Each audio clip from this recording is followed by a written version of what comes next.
आपके पास ऐसा कोई ज्ञान है जिसमें आपको कोई संशय नहीं है, भ्रांति नहीं है और वो विषय भी वैसा ही है, चाहे लौकिक ज्ञान हो चाहे आध्यात्मिक चाहे कुछ भी, केवल इतना ही है कि वो हमारे लिए निश्चयात्मक होने चाहिए, संदिग्ध नहीं होना चाहिए, भ्रांत नहीं होना चाहिए और विषय भी वैसा ही होना चाहिए। विषय वैसा ही होना चाहिए। हाँ, यानी यथा व्यवहार उसके ऊपर वैसा व्यवहार सिद्ध होना चाहिए उससे। व्यवहारिक होना चाहिए, ज्ञान तो वही है ना, अव्यवहारिक नहीं होना चाहिए, वो तो सैद्धांतिक हो गया, आधा ज्ञान होता है। अगर निश्चयात्मक है तो व्यवहार तो रहेगा। व्यवहार हो जाता है ऐसे। तो जैसे कि मान लीजिए उदाहरण है, कल प्रातःकाल सूर्योदय होगा या नहीं होगा, इसमें कोई संशय भ्रांति और यथार्थता कहीं कुछ है? पक्का है ना? कोई कारण ऐसा हो सकता है कल ना भी हो? ऐसा होने वाला है क्या? नहीं, कल के लिए हमने कहा ना, कल जो प्रातःकाल सूर्योदय होगा उसमें कहीं कुछ बाधा है?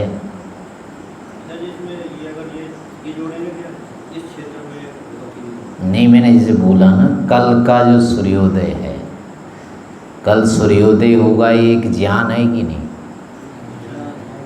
है ना? अब इस ज्ञान में देखिए कहाँ कमी है, कुछ पूरा है कि नहीं ये ज्ञान? सूर्योदय होगा, वो यथार्थ है और अपने को भी कोई इसमें संशय नहीं है। सूरज दिखेगा कि नहीं दिखेगा ये नहीं कह सकते। कल सूरज दिखेगा, इसमें हो जाएगा सब, संशय हो जाएगा कि पता नहीं दिखेगा, बादल दिख रहे हैं अभी, हो सकता है सूर्य ना दिखे, लेकिन सूर्योदय नहीं होगा ये तो नहीं होगा ना। तो इसके साथ यानी केवल कहेंगे सूरज दिखना, तो अब आ जाएगा संशय, आ जाएगा अपने आप कि पता नहीं दिखेगा कि नहीं दिखेगा, ये तो है संशयात्मक। यथार्थ तो है, अर्थ में अपने को कोई नहीं है बाधा, भ्रांति भी नहीं है कुछ, लेकिन अब दिखने की जब आ जाएगी बात तो संशय रहेगा। दिख भी सकता है, नहीं भी दिख सकता है, लेकिन सूर्योदय के विषय में जो अपने आप में एक विषय है, ये अपने आप में एक ज्ञान है, ये पूरी तरह से निर्भ्रांत है और व्यवहारिक है। इसके आधार पर हम बहुत सारे व्यवहार करते रहते हैं। अभी हम सोएंगे, सोच के सोएंगे, सूर्योदय से पहले जागना है, इस प्रकार के कई हमारे ज्ञान जो है, कल की दिनचर्या बहुत सारी अभी ही निश्चित है, वो कल के आधार पर होनी है। तो इस प्रकार का जो ज्ञान होता है, चाहे आध्यात्मिक ज्ञान है चाहे भौतिक कोई आदि भौतिक कोई भी ज्ञान है, ये लौकिक हो या आध्यात्मिक, बुद्धि होती है बस। ज्ञान एक ही प्रकार का सब होता है, उसके विषय तो अलग हो सकते हैं, लेकिन ज्ञान सारे एक जैसे ही होते हैं। तो इससे जानने का अभिप्राय क्या है, हम क्यों इसको जानना चाह रहे हैं? एक जो यथार्थ ज्ञान हो गया, उसके आधार पर जो दूसरा ज्ञान होता है, उसके अनुकूल यदि है वो, तो वो भी यथार्थ ही होगा। यदि विरुद्ध हो रहा है तो अब उसमें दोष हो सकते हैं, लेकिन विरोध नहीं है अगर दो ज्ञानों में, और उसमें से एक ज्ञान यदि यथार्थ है तो दूसरा ज्ञान उसके साथ यदि हो रहा है और विरुद्ध नहीं है तो वो भी यथार्थ ही होगा, वो गलत नहीं होगा, मिथ्या नहीं होगा। मिथ्या यदि है तो विरोध आ जाएगा किसी न किसी रूप में। हम परीक्षण नहीं कर पा रहे हैं ये अलग बात होगी, प्रमाणित नहीं कर पा रहे हैं ये रोहे रहेंगे, लेकिन यदि हम प्रमाणित कर देते हैं कि दोनों में कोई विरोध नहीं है तो निश्चय से अगला ज्ञान यथार्थ ही होता है।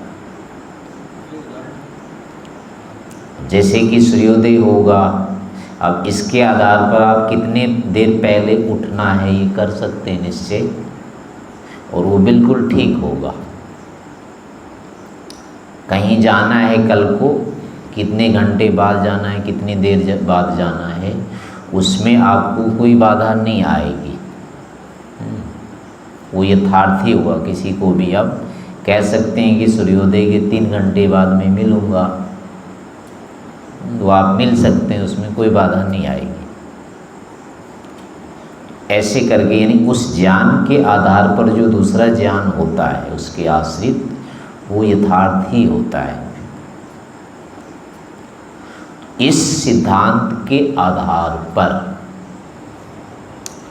आध्यात्मिक क्षेत्र में चूँकि हमें जितने भी विषय होते हैं वो सारे हमारे लिए परोक्ष होते हैं, प्रत्यक्ष नहीं होते हैं, इसलिए सीधे सीधे हम उनको जान नहीं सकते और जानना उनको हमारे लिए अनिवार्य होता है। तो अब हमारे लिए जानने का फिर यही एक माध्यम होता है, यानी उनके विषय में हमें कल्पना करनी होती है या अनुमान से जानना होता है। प्रत्यक्ष तो कर नहीं सकते अभी, अब यह है 2 ही माध्यम है उसके बचते हैं, या तो हम अनुमान करें उनके विषय में या फिर शब्द प्रमाण से जानें। 2 उपाय हमारे पास रहते हैं। इन 2 प्रमाणों से हम किसी को भी जान सकते हैं। फिर तो इन सूक्ष्म विषयों को जानने के लिए हमारे पास यही प्रमाण होते हैं, या तो अनुमान करें या फिर शब्द प्रमाण से जानें उसको। तो अब उसके लिए ये हेतु होता है कि फिर वो ज्ञान कैसा होना चाहिए। शाब्दिक ज्ञान भी हमारा वैसे ही होना चाहिए जैसे ये प्रत्यक्ष ज्ञान है, निर्बाध है पूरी तरह से। तो शाब्दिक ज्ञान में भी हमें ऐसी ही कोई भ्रांति नहीं होनी चाहिए। निर्भ्रांत यदि शाब्दिक ज्ञान होता है, यथार्थ होना चाहिए वो।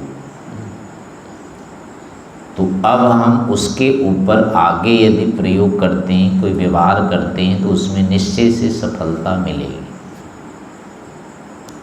लेकिन शाब्दिक ज्ञान अगर हमारे लिए निश्चयात्मक नहीं होता है अभी, तो अब हम क्या होते हैं, उसके लिए प्रवृत्त नहीं हो सकते। शास्त्रों में सारे कुछ पढ़े लिखे हुए हैं, लेकिन पढ़ करके हम एकदम से ना तो योगी बनते हैं, ना ध्यानी बनते हैं, ना कुछ नहीं हो रहा है अपना। तो उसके पीछे कारण क्या है, उसमें न्यूनता क्या हो रही है, यही है। या तो हमको संशय है उस पर, या फिर उस विषय में हमें भ्रांति है। शास्त्र में लिखा हुआ है कि आत्मा, जीवात्मा जो है शरीर से भिन्न है। ईश्वर सृष्टि का रचयिता है, ईश्वर भी कोई पदार्थ है, ये लिखा हुआ है। लेकिन हमारी जो प्रवृत्ति है, हमारा जो व्यवहार है, वैसा नहीं हो रहा है जानने के बाद भी। तो व्यवहारिक इसलिए ये ज्ञान नहीं हो रहा है कि इसमें ये 2 बातें अटकी हुई है। वो हमारा ज्ञान निश्चयात्मक नहीं हो रहा है, या तो सीधे सीधे भ्रांति है, यानी कि हमारे जो विपरीत संस्कार हैं वो सीधे मना कर रहे हैं कि ऐसा नहीं कुछ है। सूक्ष्मता से अंदर आप देखेंगे ईश्वर के विषय में कि ईश्वर को मैं जान रहा हूँ या नहीं जान रहा हूँ। आप निधिध्यासन करते समय या उपासना करते समय देख सकते हैं, उसका पूरा अस्तित्व गायब मिलेगा। आंखें खोल के अपना सुन रहे हैं, पढ़ रहे हैं, सुन रहे हैं, तब तो लगता रहेगा हाँ ईश्वर है। लेकिन जैसे ही ईश्वर के साथ व्यक्तिगत व्यवहार अपना करना होता है, उस समय उसका सीधा अस्तित्व लोप दिखता है, यानी कि नहीं है ईश्वर, ये ज्ञान वहाँ खड़ा हो जाता है। तो भीतर ये क्या है, ये भ्रांति बैठी हुई है उसको। जैसा बाहर ज्ञान हो गया, अब उसके अनुसार व्यवहार होना चाहिए था। अगर ईश्वर सर्वज्ञ सर्वशक्तिमान न्यायकारी है तो ऐसे मान लिए कि हमारे सामने ऐसा कोई बलवान व्यक्ति, समर्थ व्यक्ति आ जाता है, तो उसके विरुद्ध हम व्यवहार करने का साहस करते हैं क्या? नहीं करते हैं। तो ईश्वर अगर इतना समर्थ है, तो न्यायकारी भी है, बलवान भी है, सब कुछ है, तो अब हम उसके विरुद्ध आचरण कर रहे हैं कि नहीं कर रहे हैं? जबकि होना नहीं चाहिए था, लेकिन उसके विपरीत व्यवहार करते हैं। उसकी उपासना नहीं करना चाहते हैं या उसके अनुकूल नहीं करना चाहते हैं, उसको प्राप्त नहीं करना चाहते हैं, प्रकृति को उसके विरुद्ध चाह रहे हैं, लौकिक भोगों में सुख ढूंढ रहे हैं दिन रात। ये सब क्या है? उसके विरुद्ध आचरण है। तो यदि हम कह रहे हैं कि ईश्वर है और ये आचरण कर रहे हैं विरुद्ध, तो इसका मतलब हमारे ज्ञान में भ्रांति अभी है, वहाँ ज्ञान हमारा विशुद्ध नहीं है। विशुद्ध होता तो व्यवहारिक वैसे व्यवहार होते, लेकिन व्यवहार इसके विपरीत चल रहा है। तो इसका मतलब है इस ज्ञान के साथ हमारे शाब्दिक ज्ञान तो ठीक है, लेकिन वो निश्चयात्मक नहीं है हमारा। उसके विपक्ष अभी हैं, संस्कार के रूप में है, वो सीधे सीधे नहीं है, वो दिख नहीं रहा है, लेकिन इस ज्ञान को रोकने वाला कोई है। इस कारण से ये व्यवहारिक नहीं हो पा रहा है। तो जैसे शाब्दिक स्थितियों में रहते, वैसे ही हम सीधे सीधे अनुमान भी नहीं कर पाते हैं। जैसे कल सूर्योदय होगा, इसको हम सीधे सीधे यद्यपि अनुमान से नहीं जानते हैं। सूर्योदय कल होगा, इसको अनुमान से जान रहे हैं या किसी और समझे? ये कौन सा ज्ञान है अपना, क्या लगता है?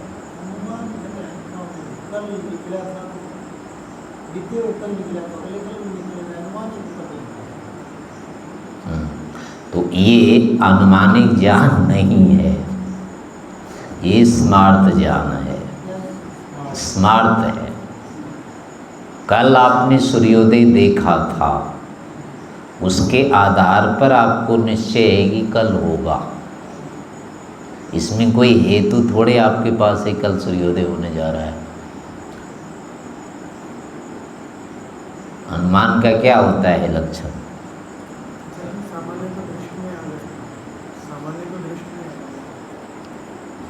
इसमें मुख्य रूप से स्मृति काम कर रही है, निश्चय में लक्षण नहीं काम कर रहे हैं। ये सामान्य तो दृष्टि के कारण स्मृति हो रही है। हम काफ़ी समय से देख रहे हैं, प्रतिदिन सूर्योदय होता है, नियम बता कि आपने प्रत्यक्ष जो देखा हुआ है ना, उस ज्ञान की स्मृति है, उसके आधार पर आपने स्मृति उठा ली है कि कल होगा, ऐसा वो कर लिया है। निश्चय का आधार मतलब उसका कोई वो लक्षण नहीं है। जैसे कि मान लो अभी सूरज कहाँ पर होगा, यानी कोई बस यहाँ आने वाली है, तो उसको हम कैसे जानते हैं? यहाँ से ये बस चल चुकी है, इतनी गति से चल रही है, इसलिए अब यहाँ पहुँच जाएगी। वही कारण रहता है उसमें। और एक होता है यहाँ कल भी आई थी इसलिए आज भी आएगी, बस ये स्मृति है। लेकिन वहाँ से वो चल चुकी है और चल रही है ठीक ठीक, इसलिए अब पहुँच जाएगी, ये अनुमान है, स्मृति नहीं है। जो प्रतिदिन होना होता है असल में वो एक सामान्य नियम बन जाता है, तो क्या उसको सामान्य तो दृष्टि नहीं बनेगी? नहीं, ये मुख्य रूप से अगर स्मृति नहीं होती ना इसकी तो ऐसा ज्ञान नहीं होता। कि कल हो जाएगा। हाँ, कल होगा, तो यदि इसको देख देख के, रोज देख देख करके उसके बन गए। हाँ, वो ऐसा नियम नहीं बना। हाँ, मतलब इसलिए वो पूरा पूरा अनुमान में नहीं है, ये दूसरे विषयों में नहीं होगा ऐसा। स्मार्ट है अच्छा, यदि इसी विषय में चलो सामान्य तो दृष्टि का लक्षण घटाना चाहे तो कैसा होने से ये सामान्य तो दृष्टि होता? कल सूर्योदय होना है, जैसे प्रातः काल जब उठते हैं तो कभी तो अंधेरा रहता है, यानी 4 बजे मान लो अभी उठते हैं तो अंधेरा रहता है, उसमें सूरज का कोई लक्षण नहीं होता है। लेकिन 4:30 5 जब बज जाते हैं तो अब लगने लगता है कि सूर्योदय होगा। 4 बजे नहीं लगता है कि सूर्योदय होने जा रहा है, लेकिन 5 बजे लगने लगता है कि अब सूर्योदय होने वाला है। तो वहाँ जो प्रकाश आता है ना, साफ साफ लगने लगता है, हर चीज़ें दिखने लग जाती है, वो उसके लक्षण है। वो तो साक्षात लक्षण है ही नहीं। नहीं, साक्षात कैसे? साक्षात तो दिखेगा, प्रकाश उसका यानी अनुमान है वो। साक्षात अनुमान है। हाँ, वही तो मैं कह रहा हूँ ना। अनुमान है। हाँ। जो सामान्य तो दृष्टि होता है उसमें कोई पूर्ण लक्षण नहीं सामान्य तो दृष्टि में किसी के कारण से किसी को जाना जाता है। नियम क्या अगर ये ऐसा हुआ है तो ये भी यहाँ होगा। सामान्य यानी चांद अगर, सूरज अगर उगने वाला है मान लो, तो अब कहेंगे कि चांद भी उगेगा, क्योंकि वो भी घूमता रहता है, तो इसलिए वो भी उगेगा ही।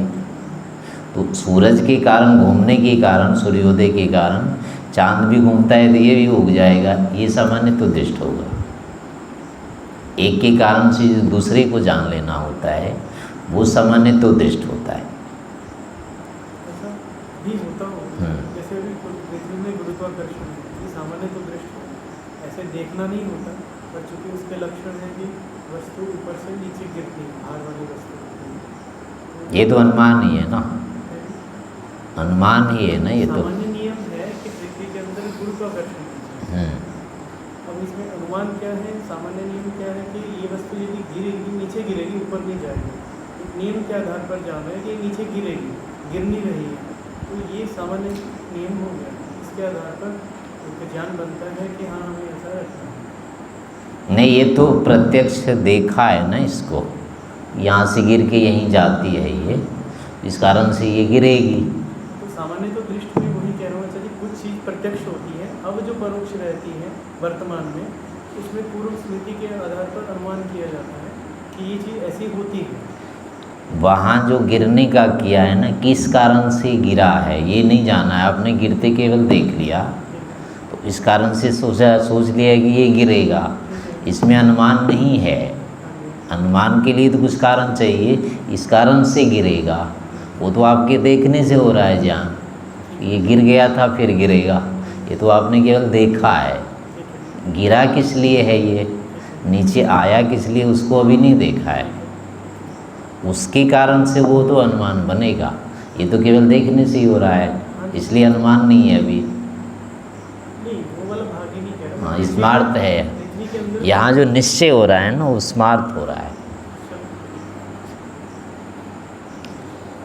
तो ऐसे सूर्योदय में भी जो होता है हमारा, हमको निश्चय हो जाता है ये कल भी होगा, तो इसमें अनुमान कम है यानी कि, लेकिन स्मृति ज़्यादा है। प्रत्यक्ष देखी हुई चीज़ है, उसके हेतु से नहीं करते। वहाँ अगर ये होता, यही ज्ञान पर्याप्त, तो वहाँ 4 बजे और 5 बजे में अंतर नहीं आता। वहाँ सोचने से नहीं होता है कि सूर्योदय होगा, वहाँ सीधे उस कारण से होता है कि भाई देखो अब तो अंधे हो गया, उजाला हो गया, अब तो जल्दी करो, निकल आएगा। उससे ये संबद्ध है बिल्कुल, यहाँ सोचने की, वो स्मरण करने की बात ही नहीं।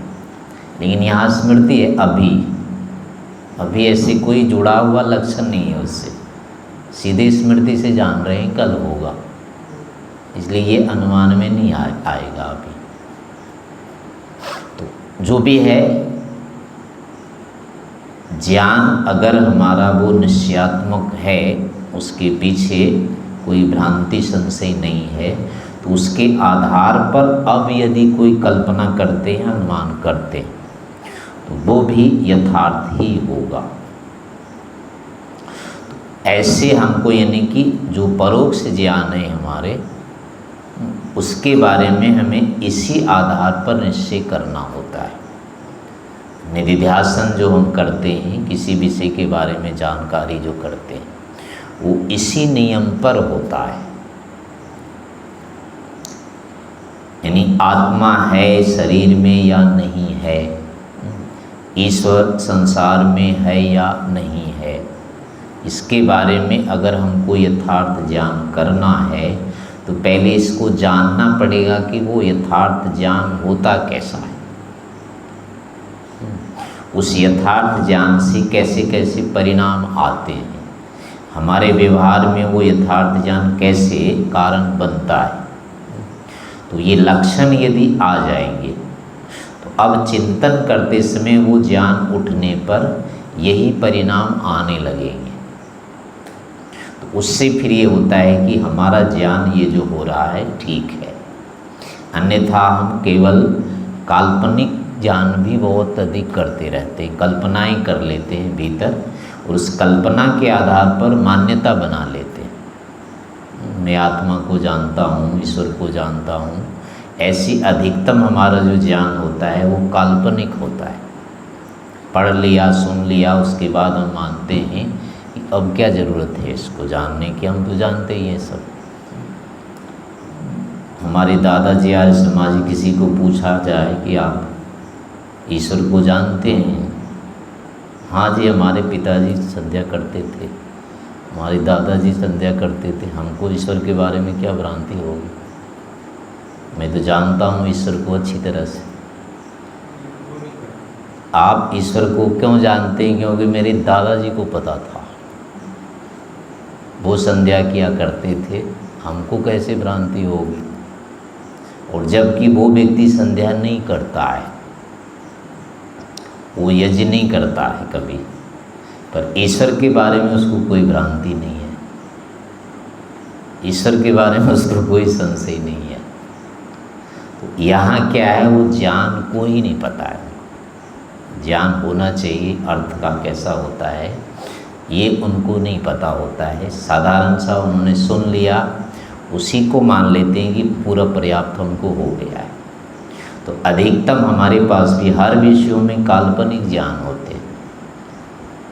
आध्यात्मिक क्षेत्र में भी जितने ज्ञान होते हैं अधिकतम काल्पनिक रहते हैं, हमने मान लिया होता है उसको, वो यथार्थ नहीं होता है। क्योंकि हमारे व्यवहार वैसे नहीं होते हैं, सीधे सीधे होते हैं कि व्यवहार हम नहीं कर पाते हैं वैसा, सबसे बड़ा उसका लक्षण वही है। ज्ञान होगा तो व्यवहार उससे होगा ही होगा। यथार्थ ज्ञान अव्यवहारिक होता ही नहीं है, कोई भी नहीं होगा।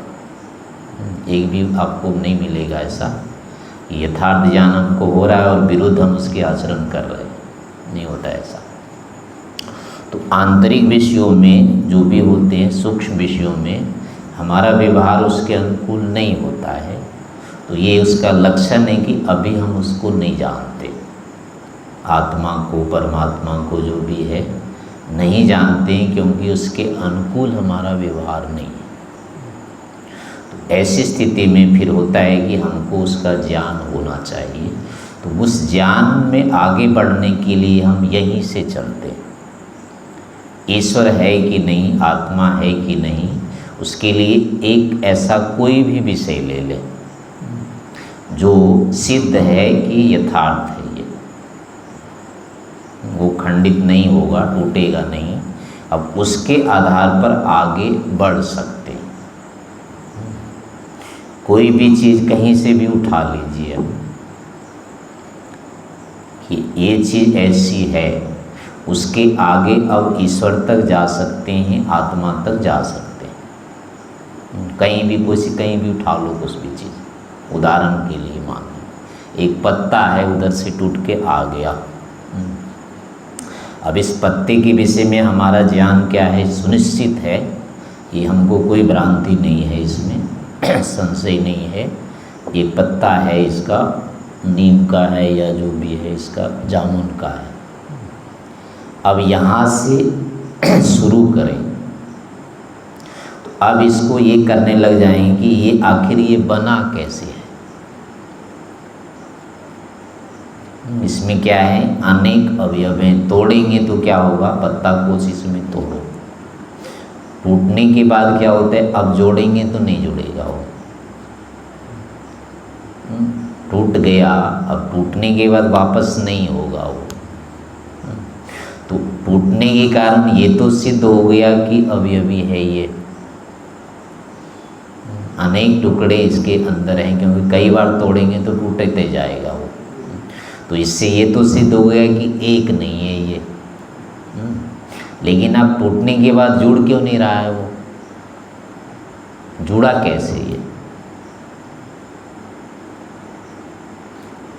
तो अब इसमें क्या कारण हो सकता है, कहाँ जाके ये जुड़ेगा?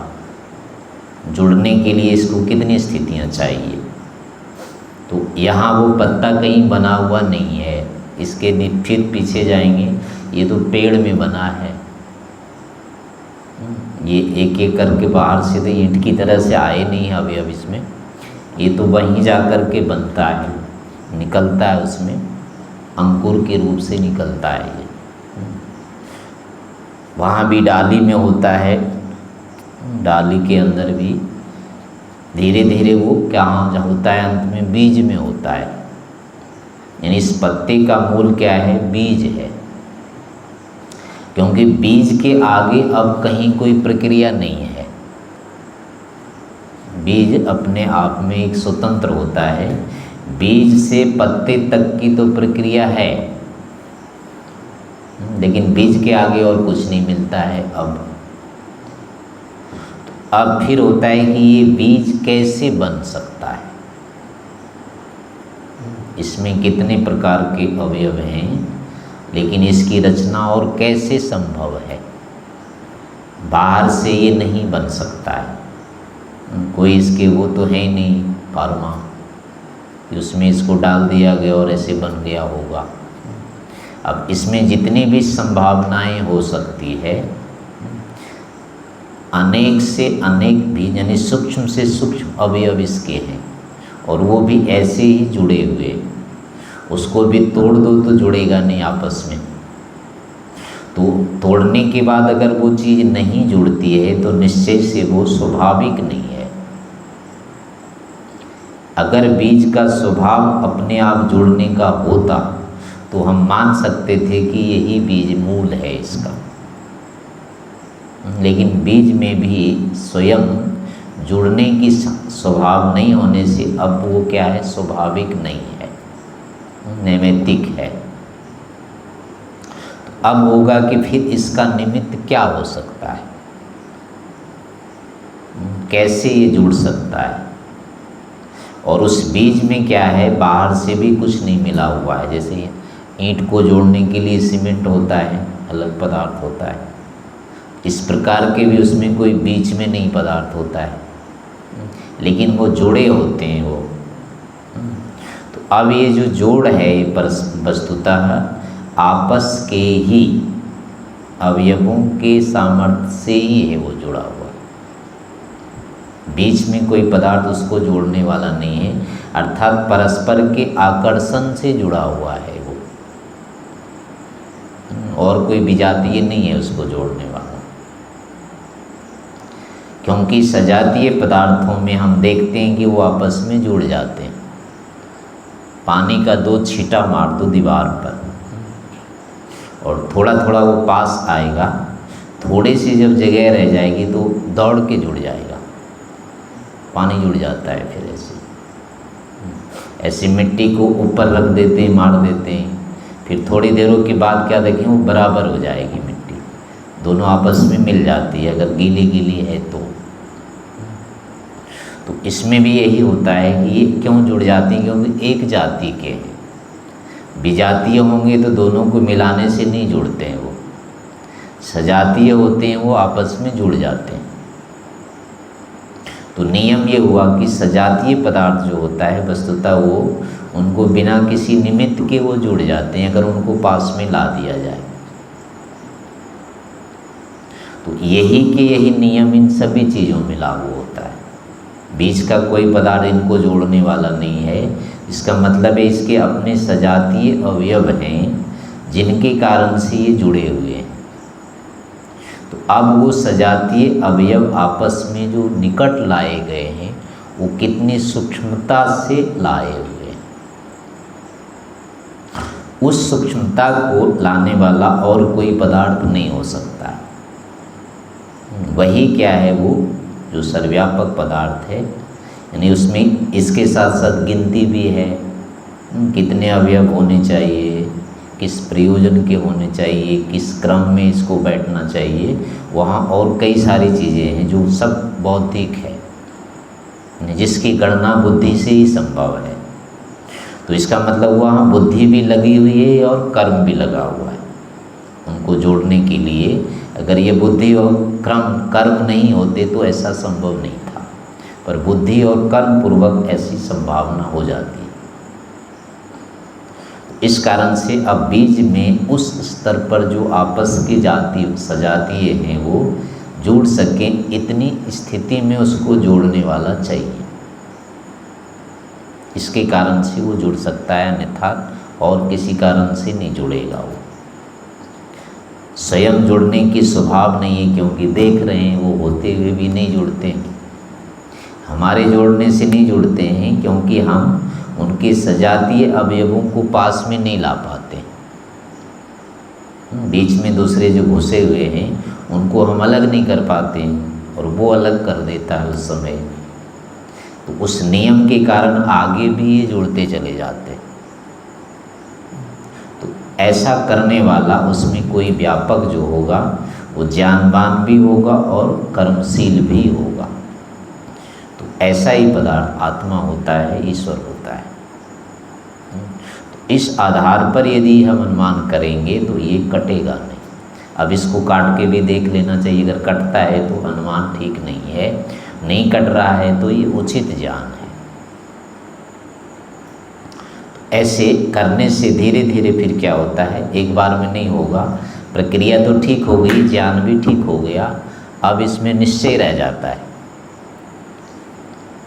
तो कई बार करते करते यानी फिर भी हमारे मन में ही भ्रांति रहती है कि पता नहीं कुछ और हो सकता है कारण, और भी हो सकता है कारण।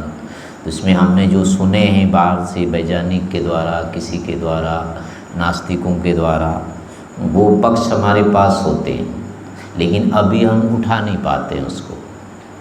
तो अब इसके बाद उसको भी ढूंढना होता है। जो भी विपक्ष हमारे पास बैठे हैं उसके हट जाने के बाद अब वो अपने आप निश्चयात्मक हो जाएगा। तो किसी भी ज्ञान को उत्पन्न करने की यही पद्धति होती है। इस आधार पर हम इन परोक्ष चीज़ों को जानते जाते हैं और जो भी मिथ्या ज्ञान है हमारे हटते जाते हैं। धीरे धीरे चित्त में एकाग्रता आती जाएगी, यही कालांतर में समाधि की स्थिति बनती है। वहाँ जाकर के पूरा हमको निश्चयात्मक होता है। लेकिन आरंभ में इसी प्रक्रिया से हम इन परोक्ष ज्ञानों को अति शीघ्रता से उत्पन्न कर लेते हैं। ऐसे ही इन विषयों को जानने की प्रक्रिया समझनी चाहिए।